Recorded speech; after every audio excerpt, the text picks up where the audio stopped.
All right, what's up, guys? We are back, man. We obviously have been on a insane journey here, going through the ringer, getting to all of your favorite content creators. And I have another one, a very infamous one here, one that I've actually come to enjoy. I've actually been watching some of his content. It's really good. This is another player that actually climbed the ladder and got really far in RTA in the most recent Fusion Cup. So I welcome the prodigy, Shishizo. Yes, thanks for having me. Yo, appreciate you for coming through, man. Dude, it's been pretty cool because we just met, talked a little bit before the stream or before this video. Now, before we get into any of that though, I do want you to, take over the floor, let people know what you do, how you do it, and where they can find you. My name is Jayo. I'm mostly doing Summoners War content. Actually, I've been trying second channel for some point that's for other games, but haven't really followed up on that at all. Mainly just doing Summoners War content for the last, I would say, 6 years. It's been playing the game for like about 9 years. Also been playing a bunch of other gacha games, but it's more of like the side things that you do with Genshin of like logging in dailies, logging out. Been doing that for Wuthering Waves and other stuff. And actually, Etheria Restart, it's one of those games that caught my eye, and it's very enjoyable for what I've seen it so far. I got to second that. I feel like it's actually been pretty neat, especially to see more people enjoying it, because I felt like when I was playing it before, I was just like, man, I feel like I'm the only content creator that's enjoying it. So it's good to see that other people are actually enjoying it. And I just think that's pretty cool. I want to know, I'm pretty sure people watching want to know, what was the thought process, right? Because we got to talk about that a little bit as far as the emphasis of this game. We obviously competed in the tourney, and I think that was something that was like definitely kind of threw us in the lion's den. I don't think a lot of people actually know that. Like, we didn't really have a lot of prep time. Like, you just kind of had it happen. So what did you do to prepare? Like, what was the thought process? Do you feel like your experience was really what helped you, or was there like a specific thing you did for Etheria? I would say like I'm pretty familiar with like building accounts and seeing what's good and seeing what's working. Like in Summoners War, it's one of the things that I kind of do on the side of like services of helping like people rune up their stuff, or like the whole RTA box, what works, what doesn't work, create comps, create teams in that kind of way. And I think that helps out because we got like a account that had pretty much everything, but nothing was really upgraded yet. So you still had to go through all of the upgrading process right there. But at that point, it's just a lot of reading, because actually the very first RTA match I played was on the day that we had the tournament. Wow. Then it was not before the tournament. My very first RTA match in this game was at the tournament. Okay. So it was all just reading stuff. I must say, I kind of neglected the net force or like the SR units. I just went straight to SSR. I'm like, these are probably better base. Let's just go for these. I'm happy if I understand all of these. And then whatever I pick up during the tournament, I ruined up, or I geared up, like I think the Reviver, that is the Dark SR. Don't remember her name. Oh, Sania. Yeah, Sania. Yep. Yeah, Sania did actually gear up. That's also actually what cost me the match in the end, because I started playing what other people were playing against me, but I was winning against that, so I shouldn't have changed that. Yeah. If we go into the monsters, I can show you a few monsters that kind of got key for me, that I really looked at as like, okay, this sounds really strong. And a lot of people were very Doki Doki focused. I felt she was not bad, but one that caught my eye a lot was actually Hellkit. Yeah. And Hellkit is having a very similar unit in Summoners War, which is Chloe. At the time where Chloe, when we're talking like Summoners War like 9 years back, there were not too many people with buff strips. And then providing a very fast unit that has a shield plus an immunity is insanely strong, because they could move with like Doki Doki, but if your whole team is immunitied and they don't have any strips, they don't have any way to get rid of your shield or immunity in the first place, that is just incredibly strong. So actually a lot of the sustaining fights I actually just did with just straight up shields, immunity, and just giving it extra turns. Dude, that's insane. So like you just like, so you did basically like use what I find to be funny is like I always say, like, being in North America, like we have this tendency where we don't read things, and then like we'll ask like, why isn't this working? And it's like literally the cheat code for you is like, I just read. Yeah, well, that's also the first thing. Like, I like that it's about the game. I emphasize that a bunch in my videos as well. I really like it that the first look at the game is like, okay, first skill is a stun, second skill is an attack down, third skill is a shield. I don't have to read the rest. It kind of does that. But the shield part is actually misleading because I feel like the immunity part is way stronger than that shield. Yeah. Oh, no. Oh, yeah. 1000%. I think that's what made Hellkid, because even in the last tournament, like Hellkid was just that character because I don't think it really, like, I think that's another thing too, like with the clarity, like it doesn't really do a character like him justice. Like it could be like, it's like you mentioned, like kind of misleading and it's like, and not even really emphasizing enough that this character does this. Like, like Shroud Barrier is super strong because not only are you getting like, you know, like you mentioned, the immunity, the shield, but then you also have damage, 3 hits at that. Like that's the crazy thing. So you know, that right there is like a huge asset when you're talking about the layering of a character. You're getting top tier support, and you're getting, I would argue, is still top tier damage on top of that, because I've seen Hellkid cleave stuff before. So like, well, actually my Hellkid didn't have that much damage at all. Yeah. It was super speed focused, but I actually did that wrong the other way around, and therefore I started like pre-banning it all the time. Yeah.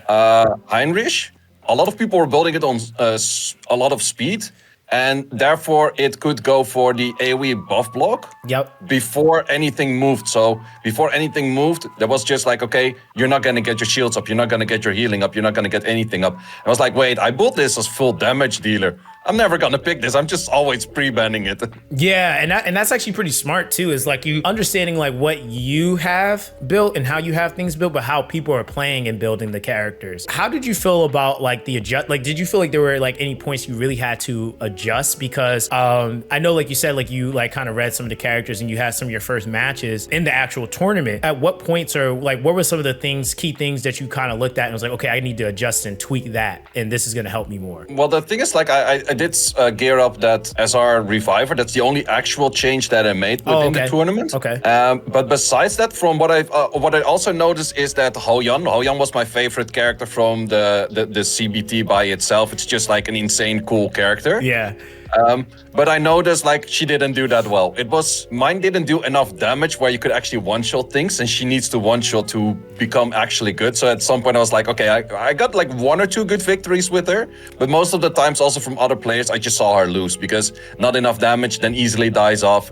Is stunned, doesn't go for the passive that way. Yeah. So that's one of those units that I was like, okay, I did focus a lot of the team, or like a lot of the good modules that I have on this unit, but she was not really performing that well. So that's why you kind of have to bench her and then start playing different ways. I think that's important too, is like talking about that, because I think a lot of people are like, oh wow, like she did crazy damage. But I think also too, like that was like where the adjustment part kind of came into play. It's like, all right, well, I'm noticing that like stuff isn't dying. So like, let me make that adjustment, or let me not play that. And so that's like a pretty big deal there. What would you like to see kind of come into play with RTA? At least from what you were presented with and what you kind of seen being like the prevalent thing that people were using? Well, the biggest issue, and you probably also walked into that some matches were just straight up super supporty against super supporty and nothing was dying. And therefore a match took like, I had a match of like 18 minutes and a match of 22 minutes. Oof.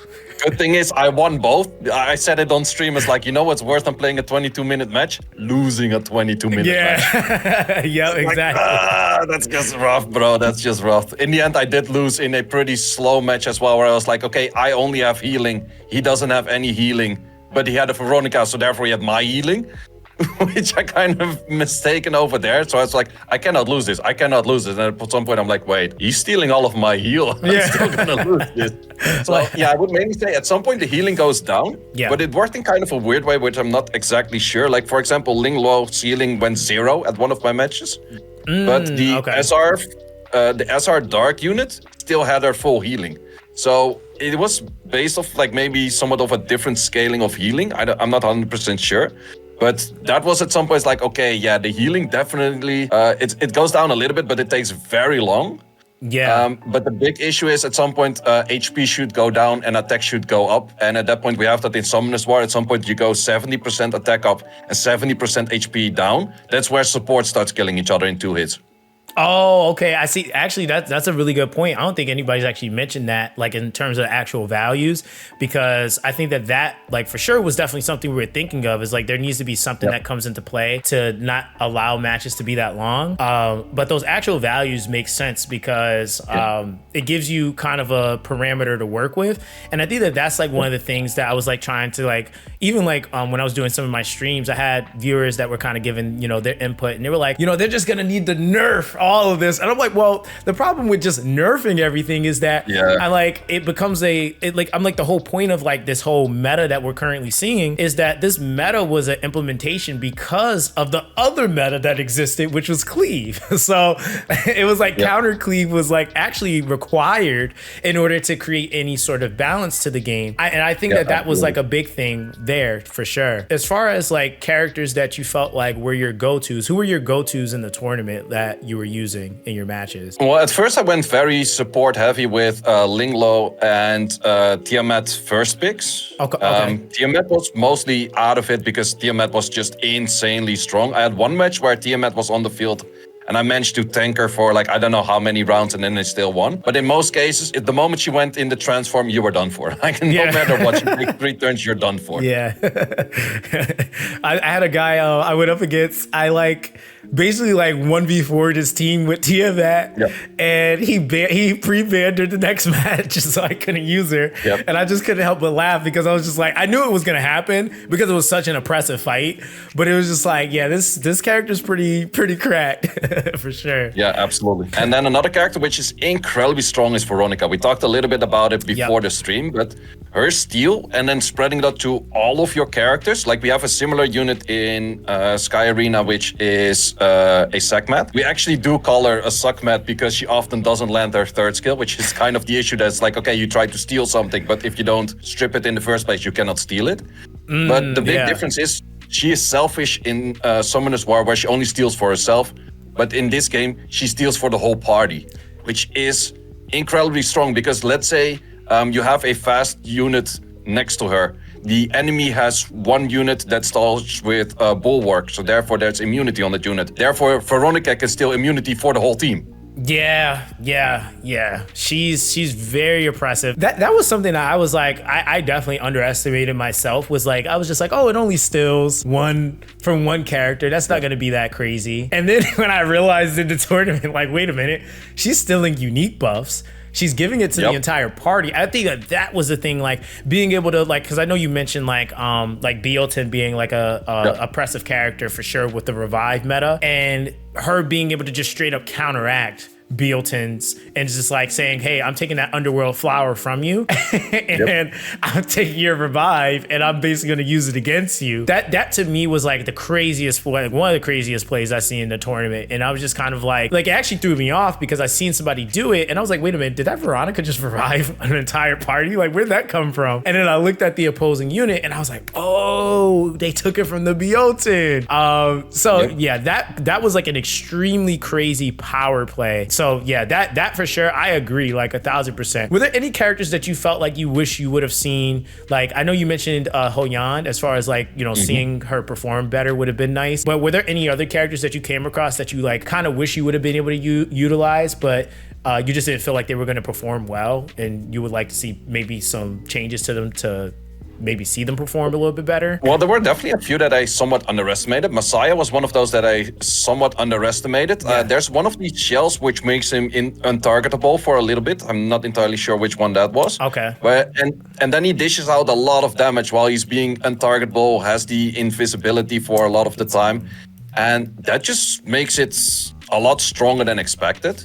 Yeah. For units underperforming, I would say I forgot which one it was. It was the blue-haired girl with the shields. Oh, Silence. Yeah. I picked her up once or twice and I was like, this doesn't do anything. Like the shields reflect, attack down. It's really all emphasizing that stall, like bruiser heavy meta. We're gonna try to survive. So I definitely get the idea of like her countering the cleave meta. But she did it in such a boring way, I would almost say, that I'm like, I tried her once or twice, but in both cases, I'm like, she's not doing nothing. Yeah, I actually I had a few people that actually said they felt like she was like kind of underpowered because they just felt like her reflect even didn't really reflect nearly as much.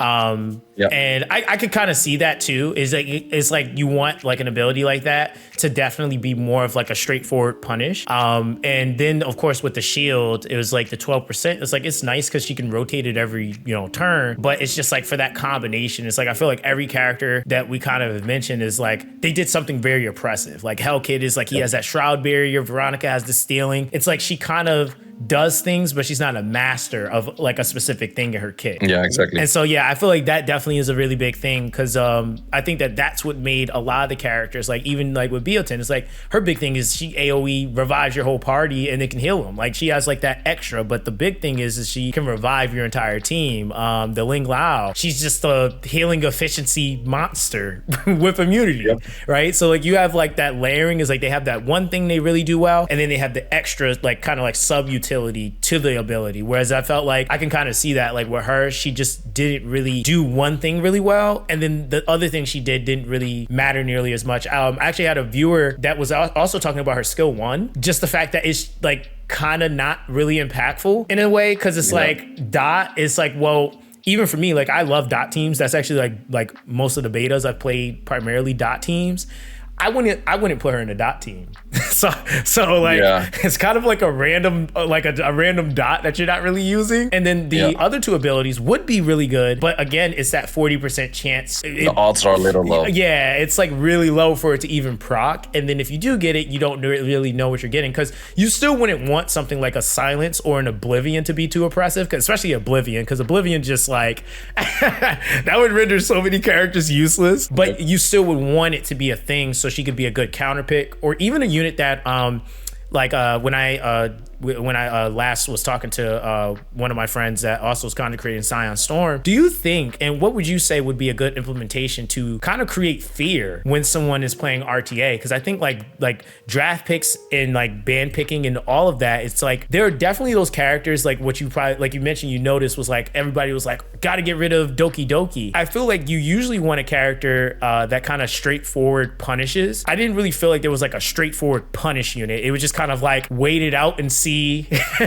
like what happens in the fight, kind of like play style that was happening. What would you say that would be something that would be effective to maybe have in the meta that you didn't really notice that was there, that maybe you can like maybe even pull from like Summoner's War or something like that? Well, what I would say what we take in Summoner's War is, in Summoner's War we have Will Runes, which in here was the module of Bulwark, which gives immunity on the first turn that you have right away. And I would definitely say that there's not that many units that remove beneficial effects. So let's say that a Doki Doki moves into a team that has full immunity from just the modules. She's gonna try to CC your team, but she cannot.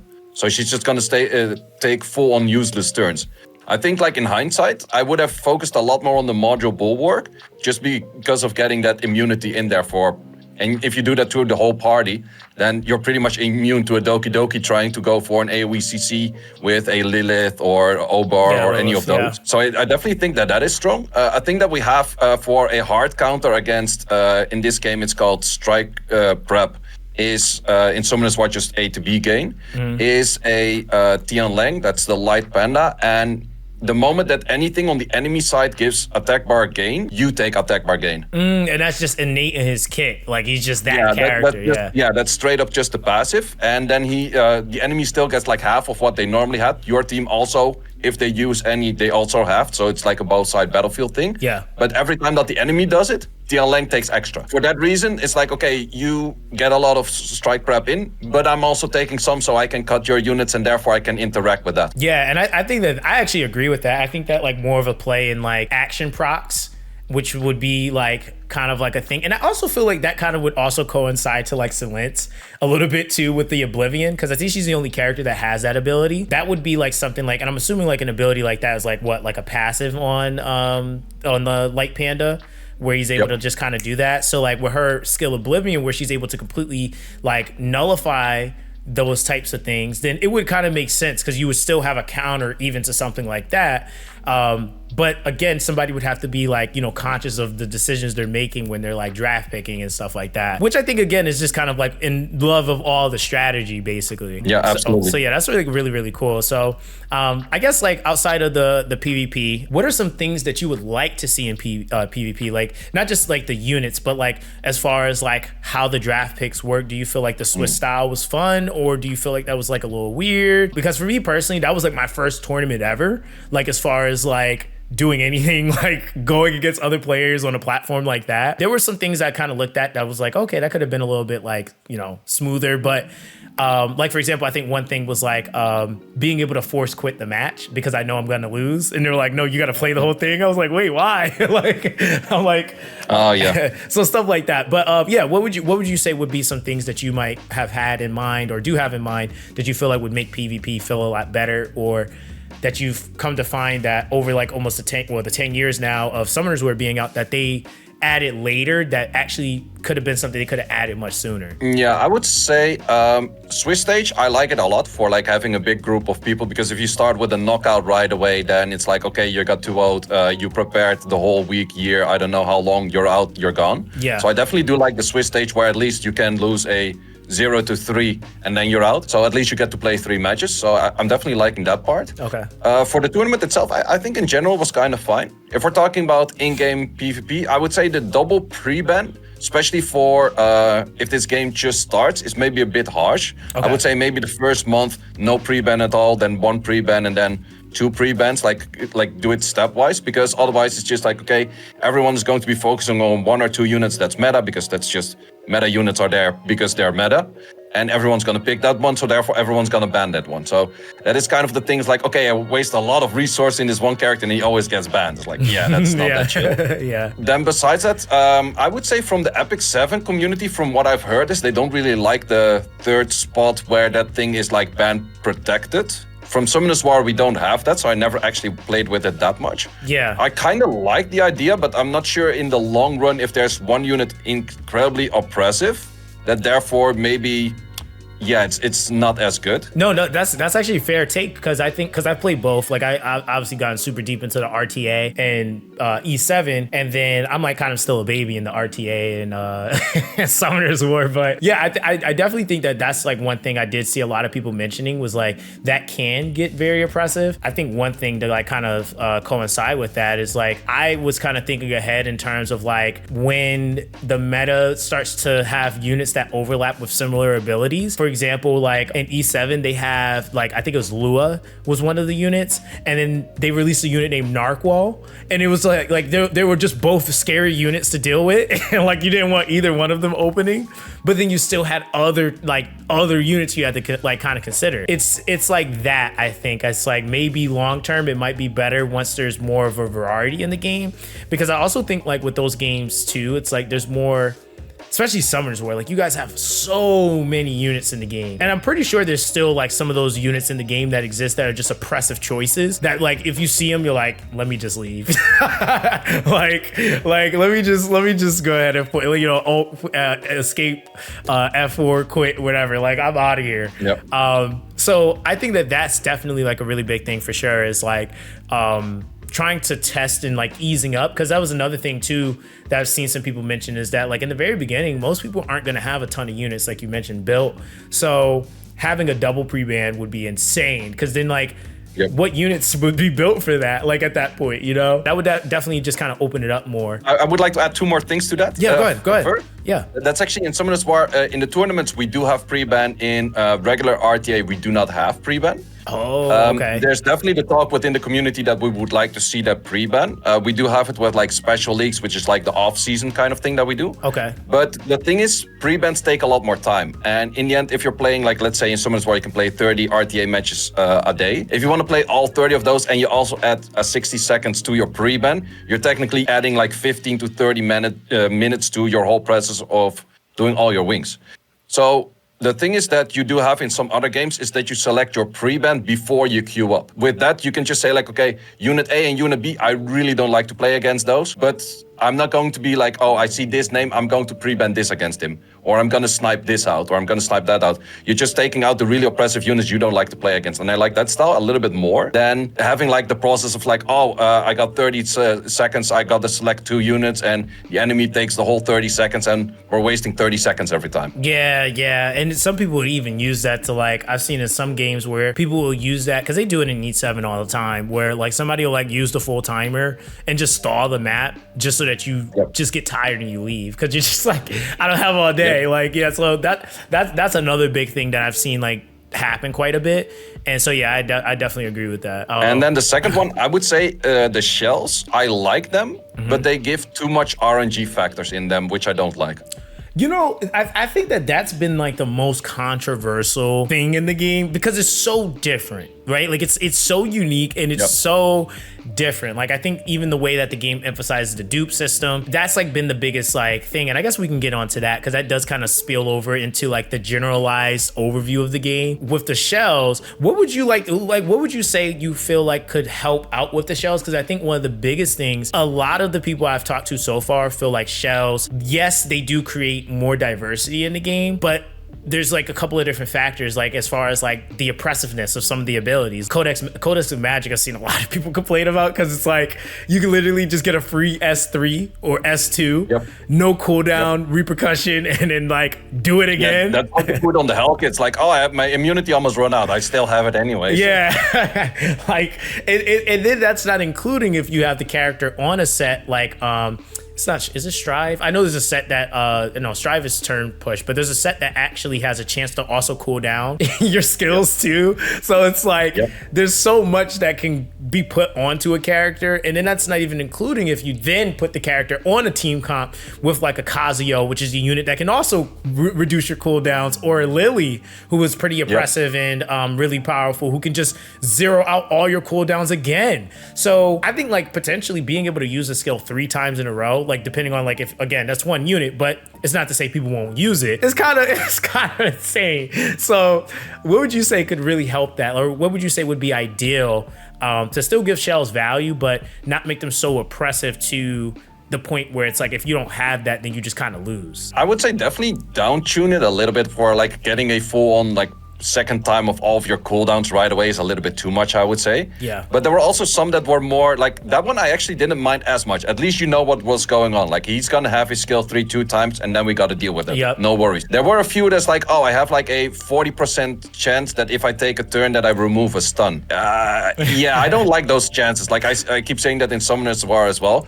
There's a few things that just has too many chances of like, oh, there's a chance where he takes a hit on a auto or like a skill 1 when something else did a skill 1 and therefore it overtakes the turn. It's like too many chances. I don't really like those really low odds of like 15% checks, 40% checks. That's like, oh, this completely flips the game. I know it is good to a certain extent to keep the game exciting. Otherwise, it's like, oh, we know exactly what's going to happen and it's going to play out that way. And it might be boring from a viewer point of view.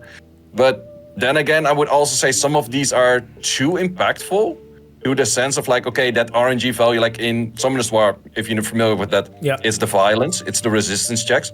Everyone's hating on those. The thing is to completely take those out would probably not be good for the game, but to make those more fair between the 2 players is probably better. And then you would have to create a whole system of like, okay, what was your RNG in the match? And we have to distribute the RNG between the 2 players. And if that is done very fair, but then you're going very in-depth into the game already, then I would say like, okay, it's fine. But otherwise, I would say like, technically you could roll a 15 check 10 times in a row. It's very unlikely. You'd either be buying lottery tickets that day, but it could happen. Yeah, that's so true. I think that's like, and even outside of like the Codex of Magic, I think another thing, which some people caught, some people didn't, was like Lighthouse. Lighthouse was super oppressive in the current meta because I didn't realize it until afterwards, but Lighthouse is on a 2-turn cooldown. Like, that's really insane. That's actually worse than Codex of Magic, because Codex of Magic is on a 4-turn cooldown, but Lighthouse is on a 2-turn cooldown, and this is like basically again mitigating counter, or basically mitigating cleave, and cleavers at that point, like at most, are maybe getting their skills up like probably every 3 turns, 2 turns if they're using the Codex of Magic. So like knowing you can just cool this down as well, I think that that's where you kind of start to see like some of that over or what they call the OP-ness, basically. Yep. And I honestly, like, it's weird because I've seen a lot of mixed reviews of some people that's like, oh, I don't feel like they're oppressive, but I feel like overall, like, as we kind of have been having more of that conversation about shells, I think more people have kind of come to that generalized consensus. Like, I don't think they should really remove it, but I think that it is definitely doing a lot, like so much so that it's kind of almost taken the character and turned them into a completely different unit in a sense, kind of sort of like taking away from the unit in a way and like what they innately do. Because it's like, I'm all for characters having the ability to do something outside of the box or like what they normally do, but I don't think it should be so many things packed into the kit, then so many things that they can gain or get from the shell on top of the so many things that they do. Because like you mentioned, like Hell Kid, you give him let's say you do, like, for example, you have like you're stunned in the S1, you have the attack down with the Shroud Barrier. He has all the extra benefits that he gets from being in the Shroud Barrier that comes with immunity. And then just for like insult to injury, you give him the pet that can purify debuffs. So if somebody tries to stop him from doing stuff, he can just cleanse it off. So he almost has like no weakness at that point. Well, that's the thing. I used him on the one that gives like the no cooldowns for the first rotation. And then it's like, okay, the enemy doesn't have any form of removing any of the buffs. That's what I was mostly playing on. I do that skill. There, after 2 turns, it's like, oh, now I can finally do something. No, the skill is still there. Good luck. You can't do anything against those, and that's definitely one of those things. Like the double turn on a skill 3, that is a buff that is something you cannot remove, is definitely very strong to have. Was it necessarily the worst? Well, at least that one was consistent. I don't mind it where it was where it is consistent. Yeah. But yeah, the moment you have like a healer, it's like, oh, at least I stunned the healer. No, you did not. Like, that kind of stuff. That is the annoying part. So yeah, that's like definitely that's definitely a big thing, I think. Especially if they're gonna make the game PvP focused or oriented. Yep. PvP has to be top notch. It has to be balanced, and it just has to be well thought out. I will say, I felt like personally they were just trying to really test out the counter cleave meta, but I think it also did kind of sort of shift a little bit of the imbalance more to that direction, which I think is like, again, we've all kind of witnessed and we were able to kind of experience. And we're getting to some more of the funner stuff. So like, out of the characters in the game, I kind of asked everybody this question, like, what characters, whether it be for either PvP or progression, that you feel like you would start the game out with, or essentially that you like, really? I would say that because this game, it has like that free banner that you can choose of like which unit do you want. In the CBT, I went for Hoyan because I just like it best by design, best by kit, and best by just looks and everything. Yeah. Is it therefore necessarily the best unit? Probably not, but this is actually the advice that I always give. Anyone just go through the list, look up the characters, and go for the one that you like most. Because in the end, it's a game. Like, sure, you can watch a tier list and you can pick up like whatever unit you put on like triple S tier or whatnot. Yeah. But in the end, like, if you don't like that playstyle and you pick up the best support in game, but you don't like that playstyle, you want to go for a bruiser heavy, or you want to go for a nuker, or you want to go for anything, I really emphasize people with this, especially if it's your first playthrough, just play it how you like to play it. And then sure, every quadrant would have like an S tier and you probably take those. But yeah, I think for me personally, Hoyan was the most enjoyable because it's just like the whole kit. Is it the best unit to pick up on the start? Definitely, probably not. Yeah. I mean, no, but that's an important part, though. I think, like, as gamers, like, people have gotten so accustomed to tier lists. I mean, I don't mind making tier lists myself. I like making them. But I also think that that's something I try to preach as well, is like, you know, try to experiment. Yeah, so for me, like, when I'm gonna play this game, am I actually going to pick up Hoyan? I'm not sure. I'm also quite fond of Veronica. She was just, for definitely PvP, very insane. I would say I didn't play the PvE that far that I would say like, okay, who's very good early game PvE? Because in the end, early game PvE with like getting a good unit for that helps out a lot. But I think in this game, you can get away with like just the Leon, like the free to play unit, and you will get pretty far with that. Yeah. So I'm not sure if it's necessarily a must, but yeah, in general, just play whatever you like. That's the main recommendation I can give. Yeah. So I mean, honestly, I think that's pretty fair, because like we did, like, even one of the guys that actually had the fastest clear times and It was the Terramatan Cataclysm, which was the hardest difficulty. He was using like a pretty free-to-play team. Like he was using SRs, like for primarily most of his team, and then he was using the freebie Leon. And so, yeah, like there's definitely a lot of progression that you can get out of your account with the freebies. And I think they did a pretty good job with that too. But I think like what you said, I think that that's the most important thing is like really making decisions according to what you like. And I guess that's like another thing too is like, and that's one thing I want to kind of ask you as well, because I know it's like in Summoners War, I think one of the things that kind of always, even if I wasn't actively playing, just kind of kept my eye like kind of like always looking at it like from the side, like what's going on over there? Because I noticed that there was always like some random dude, like I remember like year 3, like some guy was like, I think the character's name was Lauren, I think it was, the light cowgirl. He just like came into the game and like got to end game in 30 days with her on start, and nobody was thinking about that at the time. They were just like kind of doing like the Veramos with the fusion. It was like, you gotta go do Veramos, and he was like taking the light cowgirl and like was doing certain things that people were just like, wait, what the heck? You can do that? So would you say that would be something that you would really like to see emphasized in this game, with like there being build or unit, not even build diversity, but really more so unit diversity? Or do you feel like there should be more of like a cut straight forward path? Like, do you feel like that can become too much, or do you feel like that's something that would actually be really good for the game? No, I think it's something really good. Like in the end, I started off my YouTube channel on like PvE guides, fastest dungeon teams. It's definitely a thing in Summoner's War because you can farm all day. If you have enough crystals, you want to farm as fast as possible. Yeah. That was also back in the days where you had just ×1 farm, which every game implemented that you have like ×20 or 100, or I don't know how many times you can farm in a row. Summoners War in the end also did that at some point, so then it became more interesting. It's like, hey, I want to be fast, but I never want to fail, because if I fail, I waste my resources. Then you kind of get the line between those, and I'm still on that process. I do get a lot of people come to me, it's like if there's a new dungeon release or a few new units that could be good in dungeons, they're just like, I'm just gonna wait until Say does it, and then I'm gonna copy that, because you will think of something anyways. And I actually do like the theory crafting for PvE a lot, to make it faster, to make it more sustainable, to make it more free to play, to make it more options to just like low quality of runes. Yeah. In this case, then modules or upgrades or shells. And I think this game can have a lot of that in that because of the shells. Because of the shells, like we mentioned before, it can completely change a unit.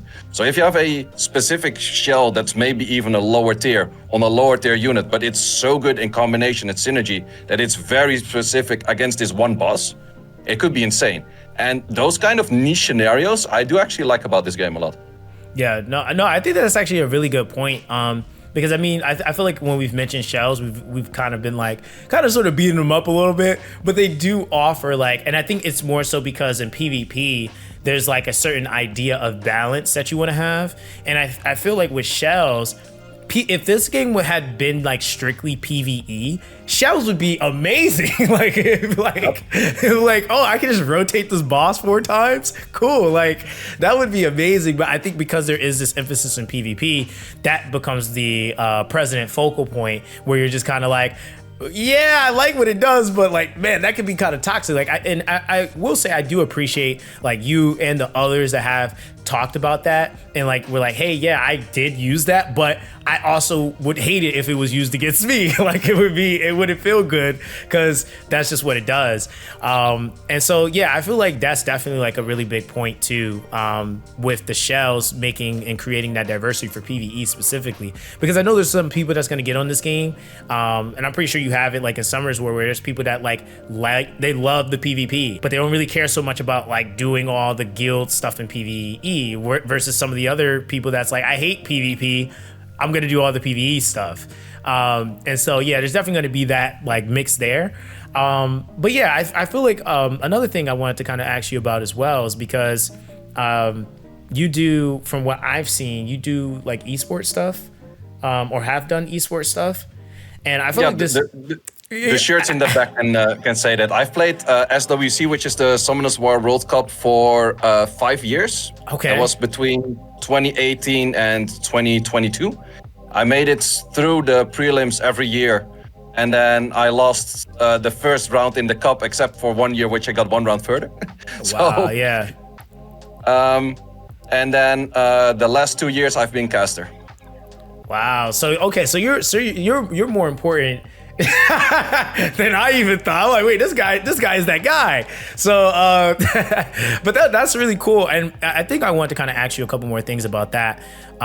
Like as far as you having that experience, what advice would you, I would say, give to the company as far as, and I think that this is another thing, like as far as the balance between obviously the entertainment aspect, but also for those coming into those competitions and like really what can they do to make the scene more fulfilling? Because I think Summoners War is a perfect example of a world tournament. Like it is the Gacha, I would say, is the example of like, we've been able to accomplish having a PvP based game and having players on the platform doing certain things. What would you say would be some things that they really would need to keep in mind for success and just keeping a healthy, fun environment for players? I think like the biggest factor, like Summoners War has been around for 10 years. If you ask any veteran player, why are you still playing? It is because of the community. Like legit 99% of the people would say because of the community. So then it's also give the platform to the community to meet each other.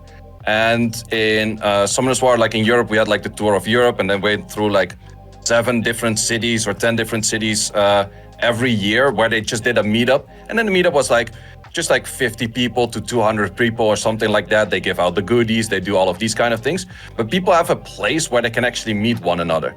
And I think that part is really important, but that's also the part which is most difficult, which they also like, of course, it's a game company, come to us. They also try to reproduce that same formula to get like a second good game. But it's really like the big question of like, okay, where does your community come from? Where does it stay for? And how can they interact with one another? And at some point, sometimes you're just lucky with the community that they like each other and they all hate on the game company, which happens a lot. Like look at any game these days. Maybe you've seen it with Jagex recently, Maple Story, Nexon, all of these games like Blizzard, like everyone's being hated on. But in the end, it is still games that are being played because the community is holding that strong. Honestly, I think that's the biggest thing, man, because I just kind of feel like, and that's the reason why I wanted to do these videos, like I mentioned to you before, it's like, I feel like a lot of the times communities can be very divided. They're like, it's like everybody does this anyway, where it's like they'll pick their favorite creator. Like it's like we all have preference, right? Like that's just what happens. But I think the coolest thing is that, right? Like you being able to go to a meet and greet, or like it is like the tournaments, but they have it at a centralized location where everybody can just kind of come there, and that could be the first time that you actually meet community members or people that that to me I think is what really supports the fandom, but it also allows players to connect on a much deeper level. It's like, hey man, I formulated, like I've even had people where I've played some of these games where, and it's like, dude, I've known this guy or been in the guild with this guy for the last 3 years, 4 years. And so then finally actually being able to like connect or make a face to the person, it's like, I don't know, it's just a really rewarding like thing, I guess. So I guess like coincided in that, would that be something you would be interested in, like as far as like casting and stuff like that, for something like Etheria? Because I know for me personally, that was something I was looking at. I was like, dude, that would be like so sick. What would you say would be something like the big takeaways from like being a caster, like because that's like a whole different ball game. I know like obviously like you have to have some awareness and like knowledge of the game, but what would you say would be the best thing about it, for you personally, that you've gotten to experience? Well, for me as a caster, it's a lot less stress. Like for me, it was either being a player or a caster. I can also play the influencer card and then still go to the tournaments, but I would say for a player, it's very stressful. For a caster, it's a lot more relaxed. And as a caster, the thing that you do have to have, because we have had like throughout like the 8 or I would say 7-8 years of SWC that we had, so that's the tournament. We had various casters, and you can definitely know it from a viewer perspective if the caster has no clue what he's talking about. And that definitely downvalues like you, also the players. Like if someone makes a really smart play, but the caster doesn't pick it up, the play is not really made. Like sure, you can see units lower in HP bar, but certain things are just super smart. And if a caster can emphasize on that, that is really nice. But for that, you need a very deep understanding of the game itself. Yeah, and I think that that's something that I'm personally looking forward to. Is that like everybody like getting to that point where we can actually like, I think again, like I said, the moment for me was when I realized that I think it was virtual. I forgot who virtual was going up against, but he took Biotin's revive. And he was holding on to it, and I didn't realize it. And then when I noticed his team came back, I was like, wait, that's what he did preemptively like 2 turns ago. And so like that was like really sick to see.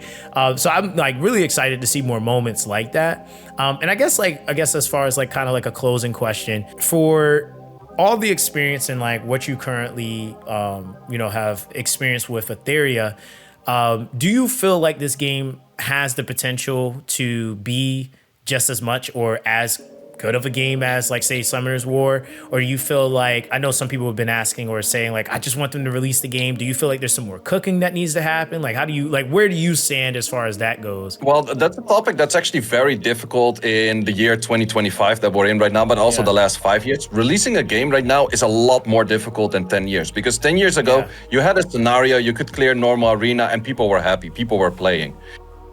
Nowadays, you kind of have to compete with all of the games that have 10 years of development already.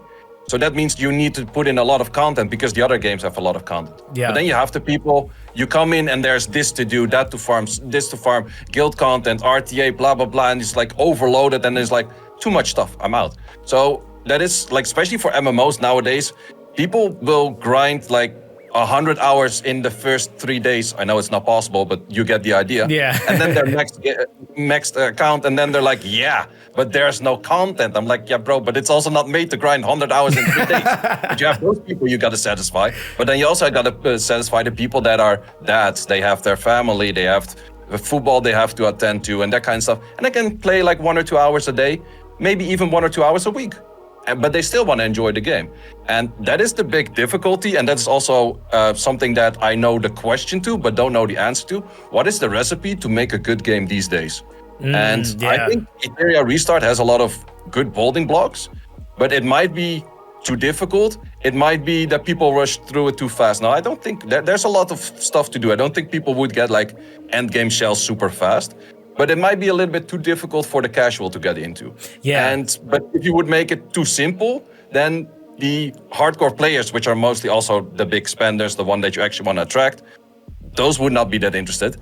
But those guys also need the casuals to smack to feel good about themselves. So it's really hard. Yeah. See, hey, listen, he said it. Hey, casuals, you are there so the spinners can smack you around. Hey, people like, let me tell you that much from a game company perspective, they love free-to-play people because the big whales like winning. Yeah, and that's true. That's very, very true. It's just funny hearing it that way because it's true, but I know the free-to-play are like, really? I don't want to be that. I want to compete against them. I'm like, no, that's not your job. Well, there's definitely a few that can like pull the strings, and actually we have it in the end. Sky Arena, Summoners for Sky Arena you can will a decent amount of that. But we also definitely had a few people in there that went to the tournaments with very little spending. And sure that is definitely not the majority at all. It's definitely just a few people, but it is possible. So there's definitely a few of those that say like, okay, I want to do it free to play, by the way, that kind of statement on everything. Yeah. And if they can make it work to beat out a will, they're always super happy about it. So that kind of goes both ways as well. Yeah. And that's definitely like really true. It's like, again, it's like that point, like just because you spin doesn't necessarily make you good at the game, right? It's like there's definitely a lot of spinners that aren't that great. But yeah, man, I feel like honestly, like this has actually been like really fun. I appreciate you taking the time out of your day, because again, guys, we gotta shout out like the fact that he's over in EU right now. I think what time is it right now for you? 2 a.m., but most of these days I go to bed at like 4 or 5. Dude, it's so early in the morning. I don't know why in my head I'm thinking like, oh, it has to be like 7 a.m., 9 a.m. Like, no, I appreciate you for taking the time to even be up. making this, man, because again, like I said, I just want everybody in the community to come together and just have a great experience. I don't know exactly what's going to happen with Etheria, but I'm just wishing for the best, just like everybody else. So again, I'm gonna give you the floor, allow you the chance to be able to, you know, share your socials and share your final thoughts. Well, I would say socials, just put them in the comments, because after like Yeah, 6 I got years you. of content creation, people still misspell my name in my own community. So that's, it happens. But say Shizo on Twitch, YouTube, Instagram, Twitter, I use a little bit as well, but it's mainly just YouTube and Twitch. And besides that, I would say for this game, I definitely will play it. The moment it's, I wouldn't necessarily say I would go right away in content creating, making a second channel and all of that kind of good stuff. But I would definitely be playing it on the side. If I enjoy it enough, I would definitely go for a second channel on it, yes. Wow, yeah. So I mean, that's pretty big to me, because you're like, I'm gonna give a whole dedicated channel to it, which is actually pretty cool. So yeah, guys, make sure you guys go and subscribe, man. Again, it's really, really important. We all stay connected. We keep the conversation going as far as what can potentially make this game better, and really just honestly so that we can have more fun in the community. So again, man, appreciate you for coming through. All of you guys appreciate. One final question. Oh, you got one final question? Oh, no, go ahead. I'm gonna put you on the spot on this one. Oh, okay, And I know okay. you're close to the fire. Okay. When is the game gonna get released? Oh, I actually don't know, which is the irony. I don't know. They actually, even though I do get to work with the staff, they keep me very isolated, because I think they still know, like, he's a creator. So I would probably slip up and say it by mistake. Like, Fair. a few people have kind of caught me in a weird moment. I'm like, I don't know. No, honestly, it doesn't. Like, to me, it's like, it's just all information that's locked behind whatever they're doing. As far as what I know, usually what they do, because they did this last CBT, they actually do a window of like, it's like I guess a period of like kind of taking in the information. With this like beta specifically, it's a little bit different, because the last betas were CNTW, and that was just those isolated communities. This one is global CNTW, so there's even more feedback for them to intake, and so that's something that I'm not really too sure how long that's going to realistically take them. But what I can confirm though is that changes were actively being implemented, because a lot of people were giving feedback. Like, for example, like people said things like, "Hey, can crit say crit damage instead of just crit?" Because I noticed that was a thing for some people. They're like, wait, why does it just say crit? I couldn't tell. And now if you look in game, it says crit damage on it. Fair. So they were definitely listening. And that's one thing I can at least vouch for with this team. And what I've really like appreciated is that even with there not being any major hype initially and like a whole bunch of marketing, they've stayed in contact. So like I would go again, like it's been on and off 2 years. It hasn't been a consistent 2 years. So it would be 6-7 months where they wouldn't, you know, say anything, but they would say like, they would tell me though, it's going to be 7 months until like this happens or whatever, which I thought was great communication on their part, considering it was a game that was, you know, and it still is a game that's in development. So yeah, as soon as I know though, you guys will be the first to know, I promise. Sure thing. I got a few people in my community asking that as well, so that's definitely a thing. Yeah, I still personally feel like, and this is again just me saying it personally, I still feel like it is going to be in this first quarter, just because optimally, I don't think you want to waste hype that you have. Like, there's a ton of people that are just like, dude, give me this game right now. I will drop money on this game right now. And when you start having that happen, you kind of want to take advantage of it, because sometimes if you prolong it a little bit too much, then you end up having a moment where something else can come along and it takes people's attention. So I appreciate you for that question though, because no one's put me on the spot. No one's put me on the spot. But yeah, man, guys, make sure you guys subscribe to his channel, man. Show him a ton of love. If you are interested in Summoners War, I've even picked it up myself. Go ahead and check out some of his content. It's super top tier, super well-rounded. And I feel like you guys are going to just enjoy it and his personality. So again, appreciate you guys for tuning in, and I'll catch you guys in the next one. All right, guys. Peace.